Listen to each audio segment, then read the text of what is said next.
to this episode of Take Up and Read. My name is Joe Chrisman. I'm your host. I'm joined with my best friend, Chris Weniger. And we are here this last episode of 2025 to go over one of our favorite discussions, which is our favorite books from the previous year. Now, this list is books that we have both read this year. They're not necessarily books that were published in 2025, but they were new to us in 2025. And we found them to be particularly enjoyable reads, edifying, helpful, and just a fun time as we engage them. So we'll go through all that in just a moment. Lots of reading taking place this year. Chris, I don't know about you. This was a down year for me. I didn't read nearly as many books as I like. If you follow me on Goodreads, you'll see my total is far lower than my average, but lots of good reading that I got to do that's not reflected in that. Research reading, things for projects, for book work and whatnot. And then lots of reading groups that I'm in, stuff that I hope to share about in 2026. Got to reread this glorious book with a bunch of guys in our presbytery, Bannerman's Church of Christ. Excellent read. I'm in a theology breakfast group with our men at the church. And so we read over the past year, we read cover to cover Louis Berkhof's Systematic Theology, which is my all-time favorite systematic. And now we are taking 3 volumes of Turretin. We're almost done with the first volume, and that's been a real treat. So lots of rereading, lots of theological engagement that I've been really enjoying, and hopefully we can make some content on that in 2026. But let's jump right in. I've got 6 books. Chris has got 5 books, right? Is that correct?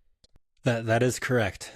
Also a down year for reading for me, but an up year for babies. So I feel like yeah. We chose the better this year. Yeah, what's the ratio these days on books read for baby born? Have interest rates come down? Is it a good trade? I think you get like 100 books credited to you for one baby. Okay, great. Well, then you're crushing it. We're doing great. Let's start with favorite books. I've got 6. I'll start with one that I'm sure most of our readers will not care about at all, and that's fine. But this is a book called Brady vs. Belichick, The Dynasty Debate by Gary Myers. I am a very big New England Patriots fan. I've been a New England Patriots fan since the 90s, since my older brother got me into watching really all sports. And so I love reading books on sports, and specifically books on the Patriots.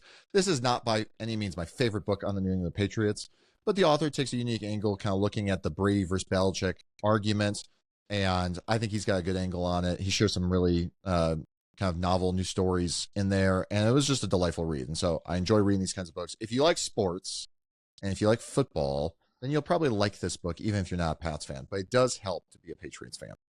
That's my first book. Chris, what you got? Well, thank you. I, like many of our readers, will not care about that book. But here's a book that people might care about listening in. Thomas Murphy's Pastoral Theology. So I think it was last year when we were interviewing Jason Halopoulos. I think that was the first time I heard about that book. But we picked it up pretty quickly after that, and it did not disappoint at all. It was a phenomenal book. And so much so, I would say, if you buy the book, even just the first 3 chapters are worth the price of the book. They're so good on pastoral ministry in general, the pastor in his closet. So that's your own personal walk with the Lord, your prayer life. And then the pastor in his study and the pastor in the pulpit. Those chapters are just solid gold, filled with so many good quotes. So much good content there. But then I was really surprised by how specifically practical the book was. So like, for example, a lot of PCA churches, a lot of churches in our circles will have some type of like flock system for how elders care for church members, right? Well, he actually talks about that idea in this book, and even gives some really detailed and really helpful directions for like how, when an elder reaches out to someone in their flock, what should that conversation look like? How long should that conversation last? And so how many families can you figure could you connect with in a day or a week? Just like really specific, helpful content there. So that book was just a phenomenal read, and would highly recommend it. Yeah, it's a great book. I remember hearing Halopoulos talk about it. This was years ago. And I went and tracked down on like thrift books or A-Books or one of these resale websites an old copy of it, because it was out of print for a long time, and ended up spending a lot of money to get a copy of that a long time ago.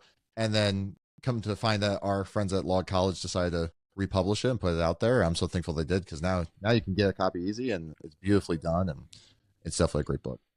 Yeah. Well, moving on to my second book, I've got a book that is a crossover for me right now. I really love reading business literature. I was a business major in college and worked in business before going to ministry. So I like reading books on business. I like reading all kinds of different stuff in that genre. And our family is very much into all things Disney right now, because my kids, 4 and 2 at the time of the video, are into the movies. They're watching shows. They're reading books. They're doing all the things. We've been to Disney World. We've done the whole Disney thing. And so they are very much in Disney. I'm in Disney. We're loving it. And so there's this crossover of Disney business books that they've put out of how they do business, how they've been so successful.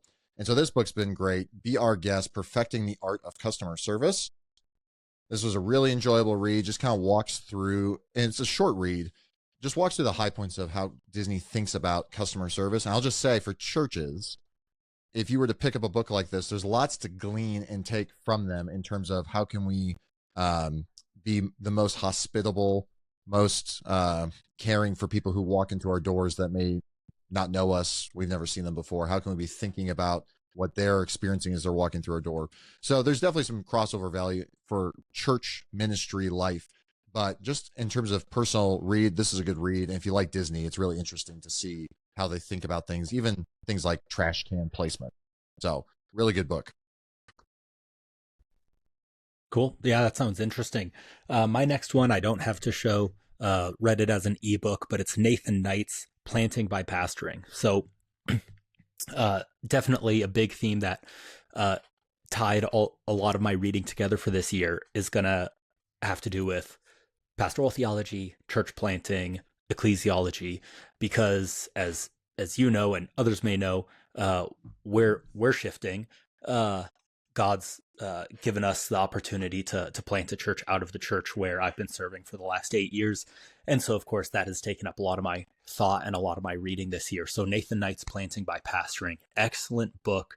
In particular, how he engages with a lot of the popular contemporary books on church planting, and the way that he hits kind of the main points that they're making, and just addresses them from a biblical and reform perspective. One of the most simple points he even makes there is, if we're going to talk about church planting, we need a very clear definition of what a church is. And a lot of contemporary writing about church planting really functionally defines the church as something other than what the Bible defines the church as. And so just having a clear definition of, hey, here's what a church is. Therefore, if you're going to start one, this is what you're starting, and this is what it looks like and what it means. So it's an excellent book on planting a church through just basic pastoral ministry, ordinary means of grace.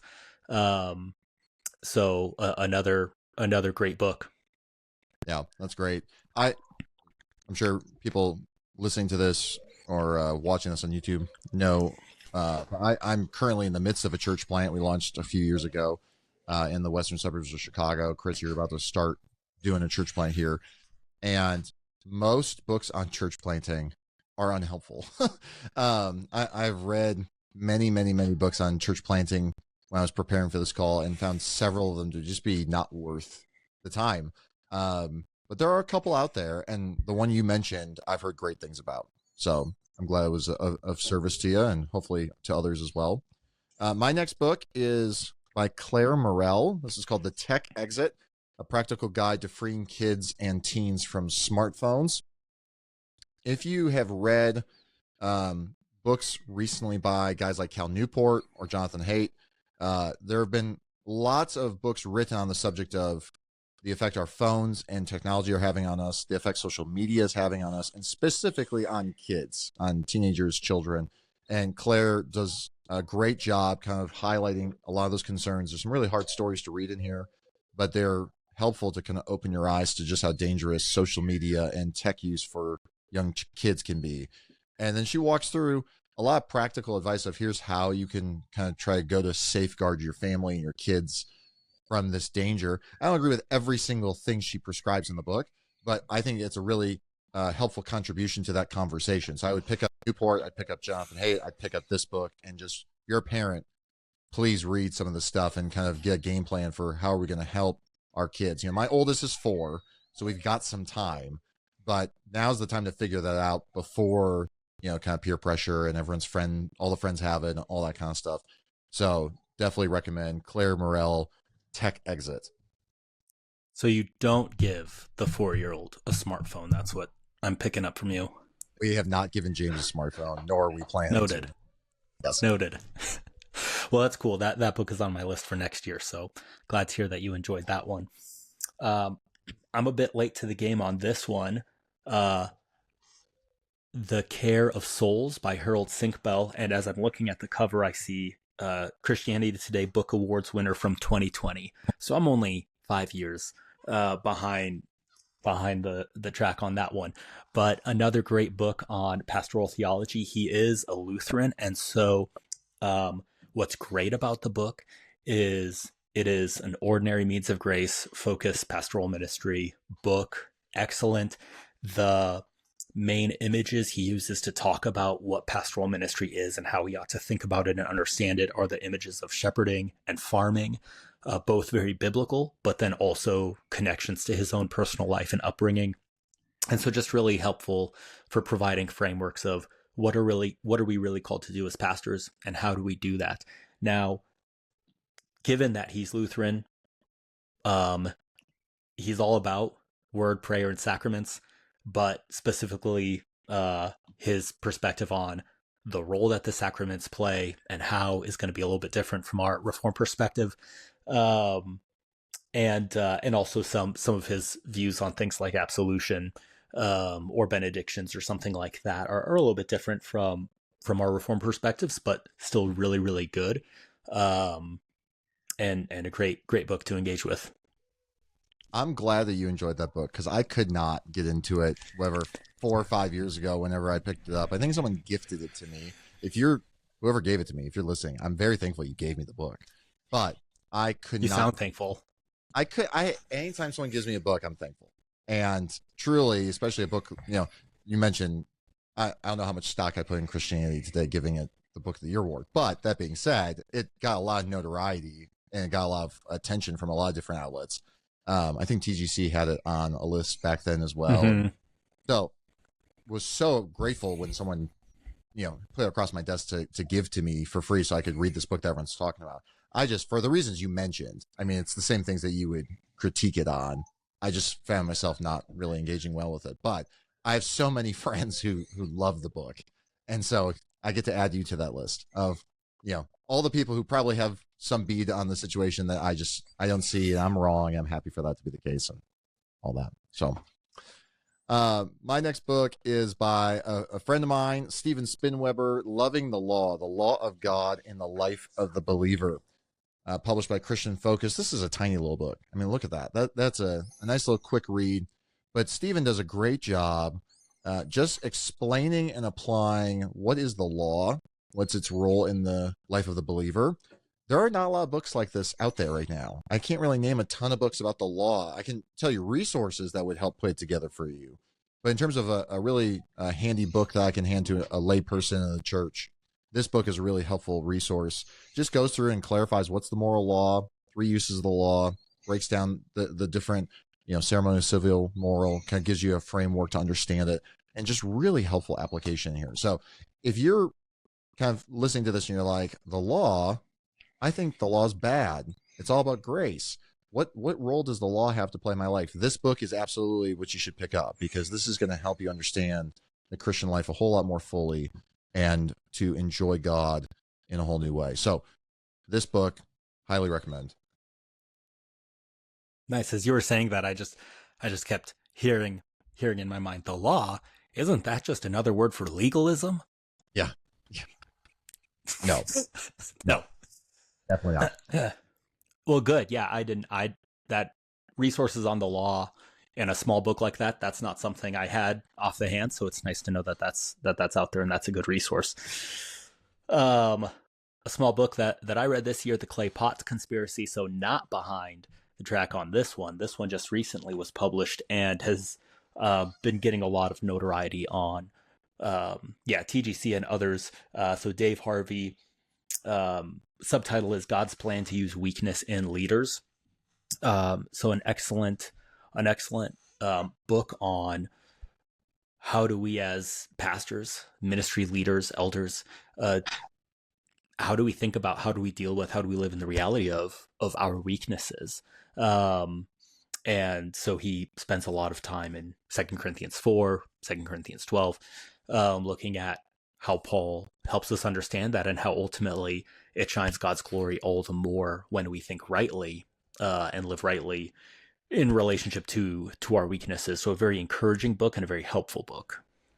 Yeah, I'm seeing that everywhere also. It's in the room just behind me. It's a stack of books of currently reading, kind of dipping my toe in, but hoping to finish off here early in 2026. So I'm sure that'll be on many lists next year for me as well.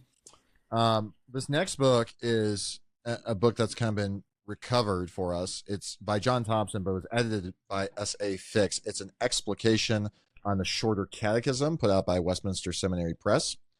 This book is incredibly helpful. I know I use helpful to describe lots of books that I put on these lists, but that's why they make it here, because they're enjoyable reads and they're helpful resources. He goes through the Shorter Catechism and breaks down kind of teaching each question and answer in the Shorter Catechism by giving further questions and answers so that you can actually define and describe what is being said in the question and answer from the Shorter. And so if you've got someone who's kind of coming into the Reformed faith, doesn't have a whole lot of background, and they're answering some of these questions in a class, maybe it's a catechism class, maybe it's a personal study of the Shorter Catechism. Sometimes they say the question and answer and they say, but I don't fully know some of these words or phrases or categories. And this book just helpfully breaks that down. And so I would highly recommend picking this up. This is one of those, immediately it came out. I bought it. I had it on pre-order actually. And I put it right on the shelf with all my other Westminster, resources on my shelf that sit right by my desk. And so this one is a welcome addition. Nice. That sounds like a great resource. Well, my last one here, again, a bit late to the game on this one. I think I'm like 15 years late. Kevin DeYoung's What is the Mission of the Church? And Greg Gilbert. Don't forget him. But again, just wanting to have a very, very solid foundation on ecclesiology. What is the church? What is the mission of the church heading into church planting? Excellent book.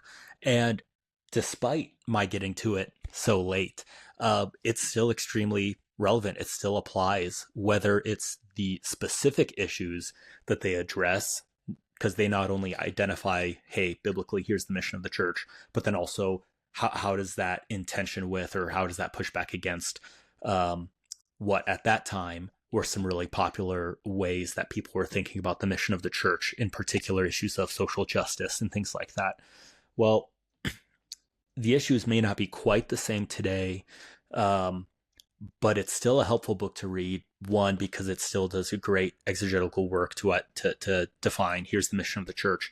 But then it also gives the logic and the reasoning for why that is the mission of the church and not other things, because there are always going to be other things.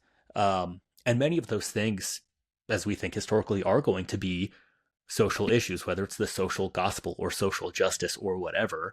There's always going to be a tension like that. And so this book still is extremely helpful in giving the exegesis, and if not the direct application, the logic to make the application you need in the time that you're in. So still a great book. Still highly recommend.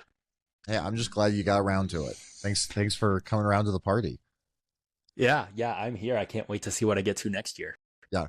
It's a great book. I've used that in officer training. I've used that to hand out to members. I've used that in so many everything Kevin writes I like, but that book in particular is one of those that it really is helpful for helping to define the scope of what are we here to do. Kind of go back to the point you made for planting by pastoring, of like, we need to be all clear of like, what are we here for? What is the purpose of this institution? What is the purpose of us joining together in this way?